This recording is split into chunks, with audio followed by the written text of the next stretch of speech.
18ஆம் தேதி சட்டமன்றம் கூடுகிறது. அப்புறம் என்னப்பா, பொம்மை முதலமைச்சர் விஜயன் அவர்கள் வந்துட்டு ஆஸ் யூஷுவல் நோட்ஸ் எடுப்பாரு, வீட்டுல போய் வந்து ட்வீட் போடுவாரு.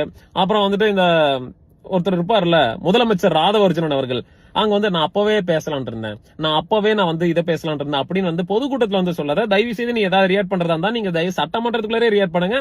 எங்க அண்ணன் காத்துட்டு இருக்காரு. அனில் வறுவல், அனில் ரோஸ்ட், அனில் ஆம்லேட், அனில் சுக்கா, இந்த மாதிரி ரெடியா உதயநிதி ஸ்டாலின் அவர்கள் வந்து உங்களை ரோஸ்ட் பண்றதுக்கு தயாரா இருக்காரு. இதுக்கெல்லாம் தயவு செய்து நீங்க அங்கேயே பதில் சொல்லுங்க. யாரும் வீட்டுக்கு போய் நீங்க பதில் சொல்லிடக்கூடாது. குறிப்பா நாங்க என்னென்ன கேள்வி கேட்கிறோம்ன்றத உதயன் அவர்கள் ஆல்ரெடி வந்து பொதுக்கூட்டத்துல வந்து சொல்லியிருக்காரு. நேத்து ஒரு ஃபங்க்ஷன் நடந்தது, அதுல குறிப்பா சொல்லியிருக்காரு 13மே ஜோக்கரா இருக்காங்க. அமைச்சர் வந்துட்டு அவர் எந்த தொகுதினே தெரியாம பக்கத்து தொகுதியில போய் வந்து நன்றி அறிவிப்பு பண்ணிட்டு இருக்காரு. புரோட்டோகால்ஸ் தெரியாம சட்டமன்ற உறுப்பினர் இருக்காங்க. குறிப்பா வந்துட்டு தமிழ்நாட்டோட கிரைம் ரேட்ஸ் அதிகமாயிட்டு இருக்கு. கிட்டத்தட்ட 40க்கும் மேற்பட்ட வந்து கொலை குற்றங்கள் நடந்திருக்கு. 35க்கும் மேற்பட்ட வந்துட்டு பாலியல் வன்கொடுமை நடந்திருக்கு. அதுல குறிப்பா கோயம்புத்தூர்ன்ற பெண்ணுக்கு இப்ப வரைக்கும் நீதி கிடைக்காம அந்த பெண்ணை வந்துட்டு மூஞ்ச சதைச்சு அணுவணுவா சித்திரவாதம் பண்ணி கொலை பண்ணிருக்காங்க. அதுக்கு இப்ப வரைக்கும் குறைந்தபட்சம் ஒரு அக்கௌண்டபிலிட்டி கூட எடுத்துக்கல.